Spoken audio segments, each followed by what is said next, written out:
I'm Jill Angelo, host of the Geneve podcast series for women's health in midlife. I speak with the most forward-thinking experts in the health and wellness industries. These experts are helping women 40 plus feel confident and in control of their health in the most vibrant years of their lives. So join us on this journey of women's health. I'm here today with Lara Dalch, who is a health and lifestyle coach. She's nationally known for being passionate about helping busy women feel hot and healthy. In her talks, 5 Powerful Habits of Women on the Rise and Eating for Vibrant Energy, Lara focuses her practice on helping busy, working women lead healthier, more fulfilling lives. After a rising star career at Comedy Central, Adult Swim, and Wizards of the Coast, Lara took a pause from showbiz to focus on her own health. During that time, she discovered that hot and healthy was achievable, and it didn't require giving up every food or pastime that you love, but rather, it's a mindset. And she's here to tell us a little bit more about that today. So hi, Lara, and welcome. Thank you. It's so fun to be here. Can you start by explaining what a health and lifestyle coach is? I think it's still a relatively new thing. And especially amongst women's health, it's really on the rise. Mm-hmm, absolutely. Yeah, I think from a big picture perspective, part of why it has become so popular is because of our medical system and the fact that physicians really don't have time to help their patients implement their recommendations when it comes to health and wellness and nutrition. As far as the way that I practice it or way that I see it, I'm really just a facilitator. And my job is to partner with my clients to help them find the ways of eating, ways of moving their bodies, ways of managing stress that work for them at this point in their life and get them to whatever goals they happen to have right now. But it's really just I think of it as a more action-oriented profession. Some people say it sounds like therapy, so maybe there's some crossover. I'm definitely not a therapist, but the way that I tend to explain it to people is that coaching is more goal focused, right? So we set goals, we move towards them one step at a time. That's great. Well, I think what's interesting is let's start with your journey to what you do for women, which I think is really, really interesting because you've been there. You've been in the place where the women are that you're helping.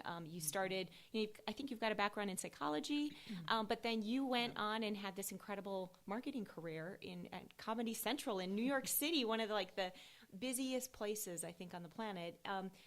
Tell us a little bit about your diverse experience and what led you to what you're doing today. Yeah, totally. Yeah, it's funny. I really stumbled upon the whole healthy lifestyle path. It was never I guess, growing up I was active and I played sports but it was never something that I thought much about. I think for me, it came from a time when I was living in New York and my career was on the rise and I was, oh my gosh, it was crazy. New York is crazy. The advertising industry is crazy.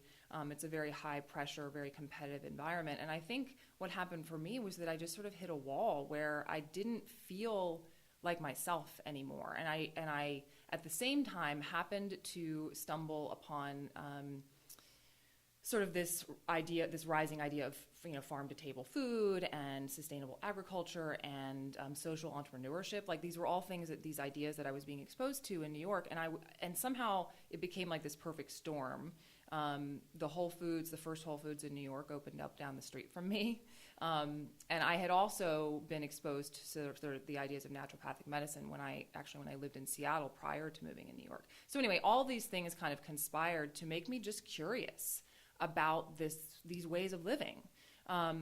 And as I started experimenting with eating better food and different kinds of exercise, I started to feel better. It wasn't that I set out to do that, but I started to feel better. I started to feel more energetic. I started to be more engaged in my career. I stopped falling asleep at my desk, which did happen some days. That's a good thing that you stopped. Yeah. That's crazy. Yeah, and it wasn't so.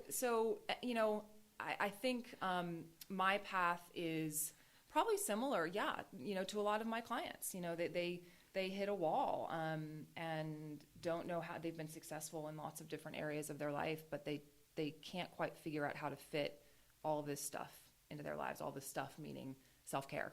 Yeah. Yeah. That's incredible. Well, obviously I think having walked that path, you recognize the things that you hear from your clients. What are just some of the common things that you hear from them? That's a great question. I typically, it's funny, I was just sending some of my referral partners, so fitness friends that I have in the fitness industry, and who sometimes meet women who need my help, and trying to help them figure out like what to listen for to sort of identify when it might be a good time to refer a woman to me. And they say things like, I'm exhausted all the time and I can't figure out why. Or, I kind of have the exercise thing down sort of, but my food is a disaster and I feel like crap as a result, and I can't quite sort that out. They also will say things like, I'm just not showing up in my career or my life in the way that I want to show up. So I'm not showing up at the table at work to put myself forward for promotions. I'm not present with my partner and my kids. I can't keep up with my kids. So I hear that. And then I also hear from women who are a bit further in their life journey. So women in their 50s, and those women come to me often because their kids are out of the house or on the way out of the house, and they finally feel like it's time to focus on them again. And that, I love working with them too. So there are lots of different reasons that women come to me. I mean, even the 50-somethings, often will say some of the same things. I've gained weight. I don't have any energy. I'm successful in lots of areas of my life, except this one. Yeah. Well, there's so many. I'm sure every experience is so personal. What do you think is probably the thing or a few things that keep women from coming to you? Because, my perception is, wow, if I call a health coach or health and lifestyle coach, I'm going to have to give up the things I love to eat, or I'm going to have to be working out all the time, and I don't have time for that. And I'm what keeps women from coming to you, and what kind of assurance do you help them to get over that? Yeah, that's part of it. Part of it is definitely the time thing. I don't have time. I'll deal with this later. When things calm down at work, or, which of course they never do. Oddly enough, I think a more common objection is that they're afraid they're not going to show up for themselves, that they're going to commit, and then they're not going to actually make any effort, or they're going to fail. Which, again, for a woman who's successful in all areas of their life is particularly painful to think about. And what I say to them, I actually was just having this conversation with a woman yesterday, and what I say to them is, there's magic in making a decision, right? So even if you don't feel like you have time, or you feel like you're going to fail or not show up for yourself, as soon as you make the decision to change, things move, things change, and so that's often what I'll say to them. And the other piece of it is that, the other big reassurance that I share with them is that my programs are specifically designed for women who don't have a lot of time, because my clients are me 15 years ago, basically, or 10 years ago, whatever. And so I'm interested in two things. I'm interested in, first of all, finding the way of eating, the way of moving, the way of managing stress, all of those things that work for them at this point in their life. And I'm interested in figuring out the practical ways to fit them into their life, which I find is not always the case with some of my peers, who many are great at other things, but the practicalities aren't necessarily the focus. Yeah, I love that, because as women, I think, and I even get feedback on this about myself, you have to kind of have everything perfect, and it's got to be going according to the plan, mm-hmm. And I think a lot of women sometimes get caught up in that. I know I do personally. And so what are some of the biggest mistakes you see women making when it comes to their quote unquote grand plan, or their health, in relation to their health? Yeah, totally. Yeah, the grand plan, that's one of the sort of 7 areas of self-sabotage that I kind of identified with, over the years that I see women make, and particularly these very highly successful women. And creating a grand plan. So it's sort of this all or nothing mentality. It's like, I'm either in or I'm out. And if I'm not doing it, as you said, if I'm not doing it perfectly all the time, then I'm just not going to do it.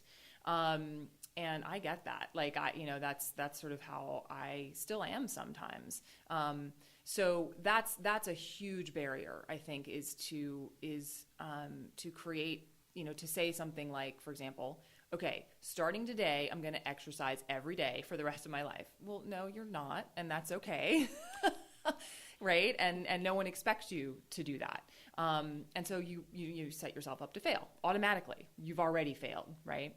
So what I try to help women do is really just focus on, this is actually something that David Carr, who's a New York Times journalist who passed away a number of years ago, actually, but he said something to the effect of, something about creating your grand plan, is like, oh gosh, I can't remember the exact quote, but anyway, he talks about just doing the next right thing. Like, same thing, and he's talking about journalism, but, just making that next right choice, rather than creating this kind of huge vision that seems so far away that, yeah, you're probably not going to start to work on it because it seems overwhelming. Yeah. And it's super hard to bring it down to what's going on the next 5 days or the next, even tomorrow.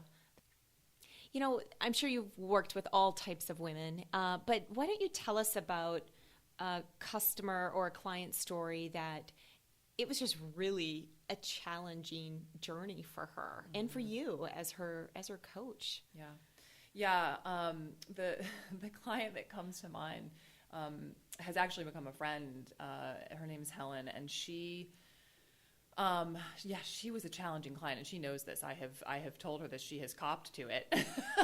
And she was challenging because she really wanted what she wanted, which in her case was to just feel like she was getting back in touch with this vibrant piece of herself, because she'd gained a little weight. She just she's an entrepreneur, so she works from home. She was like never leaving the house. She was like in yoga pants all day, and she would look in the mirror and think, who is that woman?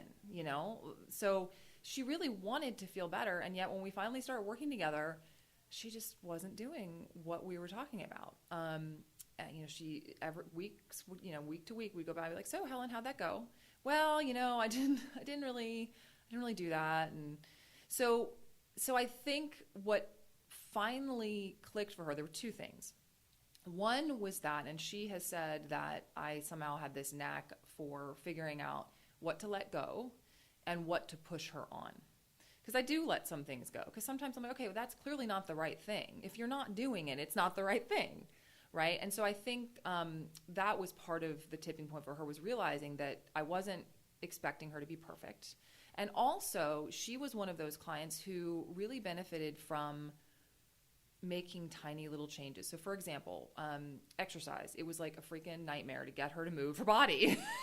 And she was all excited. She had signed up for some like dance classes because she loved to dance, but then week after week she wouldn't go. And I'm like, okay, clearly that's not the right thing. Let's put that aside for the moment. How about this? Just find a way to get 5 minutes of movement into your day. I don't care how you do it. Like, go for a quick walk, lift some weights in your living room. I don't care how you do it, whatever. She's like, okay, I can do that. So she started doing that. And sure enough, several weeks later, she was already like adding, she was up to like 30 minutes every few days. So I think, understanding that there may be resistance, and that's okay. But that when you're ready, you'll do stuff. And my sort of thing is, I'm not going to push you before you're ready. Yeah. So anyway, I mean, her story ended with, I think she ended up losing 10 to 15 pounds. And she started really showing up in her business in a way that she hadn't been, which was a big pain point for her too. She was like not wanting to do like live talks or give webinars because she didn't want to be on camera. And she started showing up in a much bigger way, which of course helped her business too.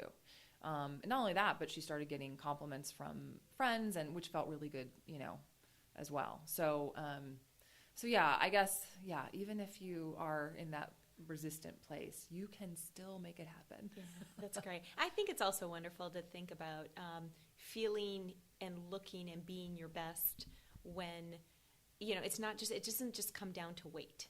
It's productivity, it's happiness, it's skin, it's hair, it's, just, I'm sure the way she carried herself was different, her energy was different. And I think that's just really inspiring, and the things that we don't always associate with just feeling great and being healthy. That's right. In fact, I would even put, weight loss is important to a lot of my clients, but it's not on everyone's list. Let's go back to that point around self-sabotage. It comes up a lot in your work.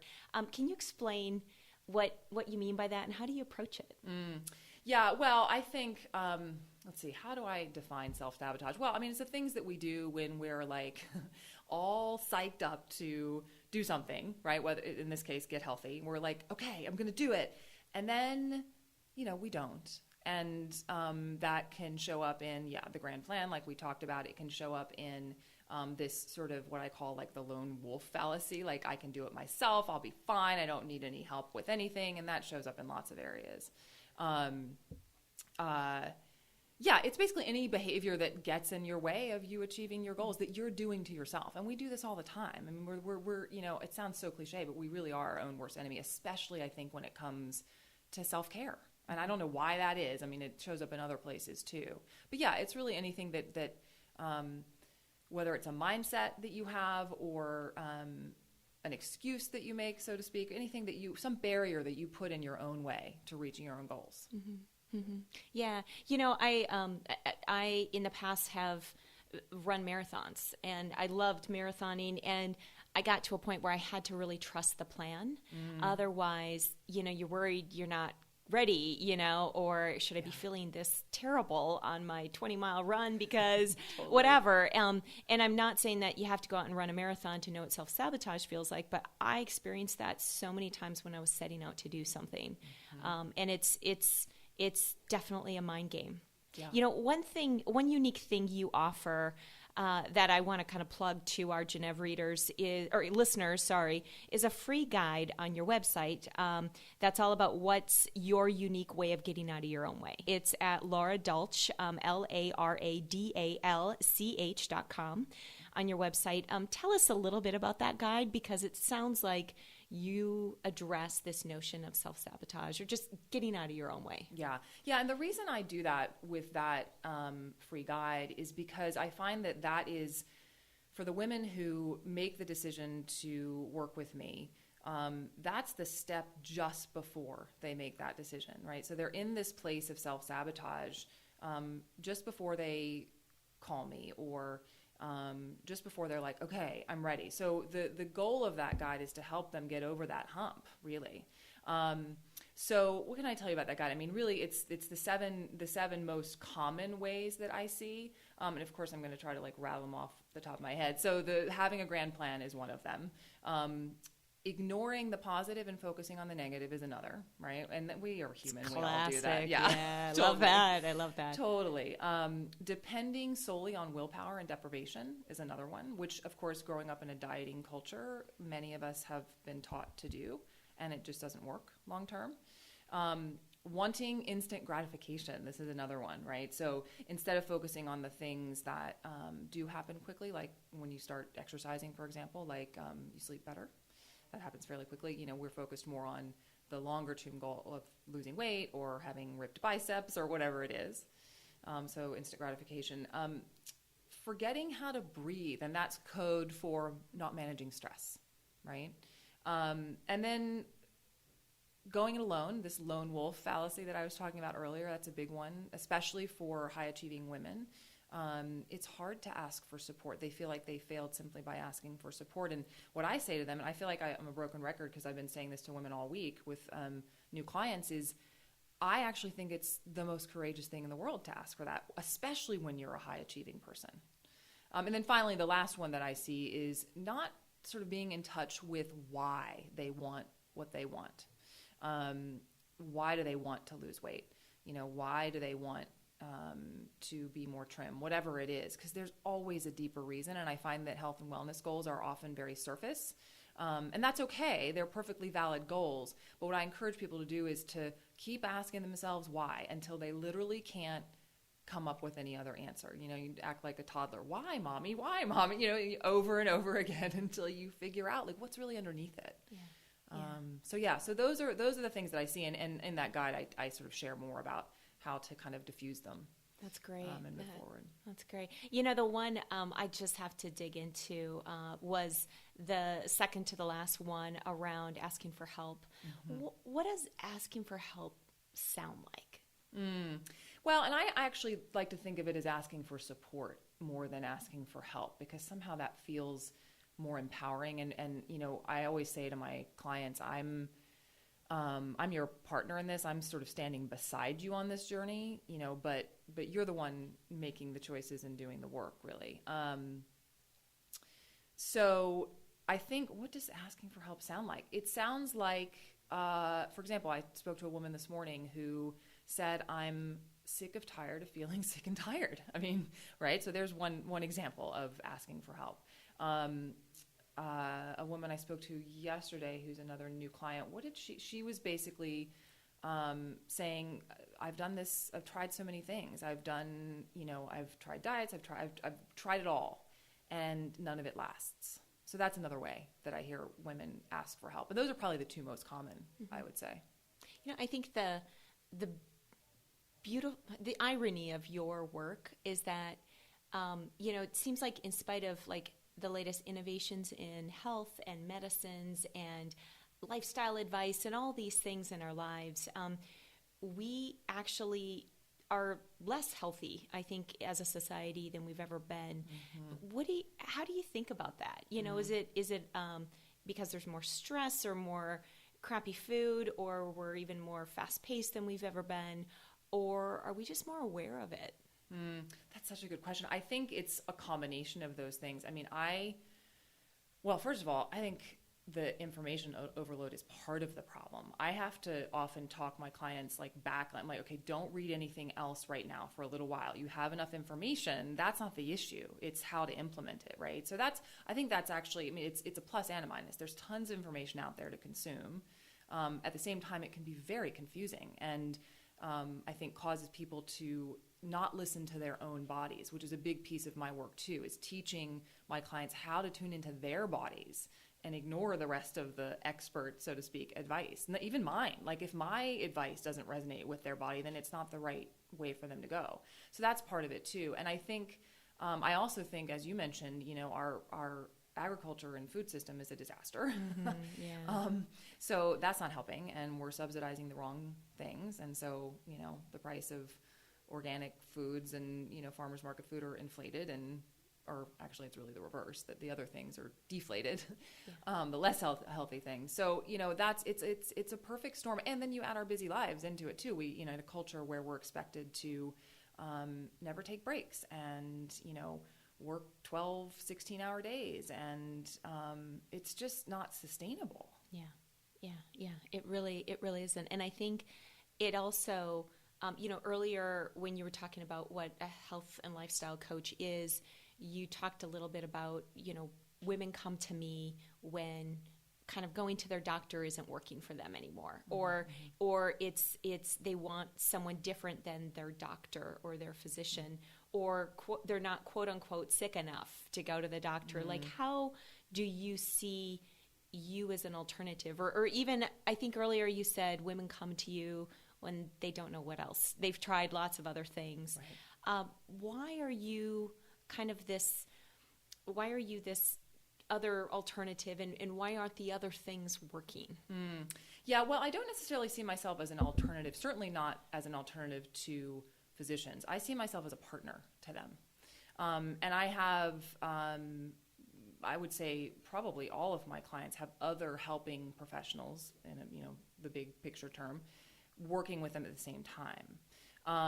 So whether that's a physician or a naturopath or, you know, an acupuncturist, or, you know, sometimes even a dietitian, because I'm also not a dietitian. So, or a therapist, or, you know, they often have, you know, someone else who's helping them too. So I don't really see it as an alternative. I see it as a complementary piece of all of those things, and sort of the practical side of it, right? So here's what your physician or your naturopathic physician or whoever is telling you to do. Okay, well, let's figure out how that's going to work, right? So that's kind of how I look at it. That's great. That's great. You know, earlier you talked a little bit about women. You kind of addressed women of all ages, but Genev focuses a lot on women 40 plus, you know. Women in midlife face different challenges than women in their 30s or 20s. You know, how do you kind of address that 40 plus woman and how her body might be changing and her mind and her life? Yeah. Yeah, it's so interesting. I know, so most of my clients are in their late 30s, 40s, and then early 50s, I would say, or sometimes in mid 50s. So it's a fairly wide range. And it's interesting. What I see with women in their 40s is actually kind of different from what I see from women in their 50s. But as far as the physicality of it, I mean, yes, of course, you know, they have a harder time shedding weight. I mean, that's part of the challenge, you know, as we get into our late 40s and 50s. But the approach really isn't dramatically different, honestly. It's more of a, I think the difference between working with them and working with women in their 30s is really just sort of, what am I trying to say? The amount of time it takes to sort of get to where they want to go. That's really what it comes down to. So I think probably the main difference is that, you know, older women, often a lot of our work is around sort of mindset and not feeling guilty about self-care, right? Versus slightly younger women who are very focused on, you know, still very focused on career advancement and how to like find that work-life integration. But yeah, honestly, it's not dramatically different, you know, I mean, and then, you know, occasionally I guess, you know, older women will also, you know, I encourage women to get their hormones checked with their physicians if they feel like there's something funky going on, because that helps with our work together too. We need to know that. So that's probably a little bit different too, but you know, otherwise it's kind of the same. Yeah. You know, I'm glad to hear you say that because, you know, I'm in my early 40s and I still kind of think of myself as in my 30s. And so, you know, the fact that the approach really isn't different, it just might be time, you know, or I have a lot more confidence now than I did in my 30s. So I'm probably in a better place to start to, you know, take some of the guidance and the advice that you have to provide. Yeah, that's. I'm glad you said that, because I do notice that with older women, they're much more open to exploration. I mean, not that younger women aren't, but I actually so love my clients in their 50s because their worldview is just a little bit different, and they're excited to explore and get back in touch with themselves, especially the ones who've raised children and are now kind of circling back to themselves. And I love it. I learned so much from them too. And that's another thing that I love about my work, really. But yeah, as far as the overall approach, it's pretty similar. That's awesome. You know, switching just gears for a second, you give a talk titled 5 Powerful Habits of Women on the Rise. Can you tell us a little bit about that talk? And I'm what makes me super intrigued by it is women on the rise, and because we all think we're on the rise, or we all want to be. Tell us a little bit about that. Yeah, it's funny, when I first came up with that term, it wasn't that long ago. It was probably, you know, a few months ago that kind of came together for me, that I realized that those were the women that I was working with. When I first came up with that, I was thinking more, you know, of, you know, women on the rise in their careers. And that is still very relevant. And what I've learned since then is that even if they're not sort of focused on being on the rise, so to speak, in their career, they still, like these, for example, women in their 50s, are on the rise in a different sort of way. So what I'm learning is that it resonates with different age groups in a different way, which is kind of an interesting learning. But to sort of answer your question, I mean, I see, I think what I've seen is, and the reason I created this talk, is that these women, these high-achieving, on-the-rise women, the ones who are successful at integrating self-care into their lives consistently do certain things. And a lot of them are physical self-care related, but a lot of them are mindset related. So, for example, you know, the first one is, you know, they do look out for number one, and that's not in a gross, like, selfish way. Like, that's a mindset hurdle they have to get over in order to recognize that they do need to look out for number one. I often remind them of, you know, Arianna Huffington's experience when, I don't know if you guys know about her book Thrive, you know, where she, you know, broke her cheekbone because she was pushing so hard. And that's always my number one example of why you need to look out for number one.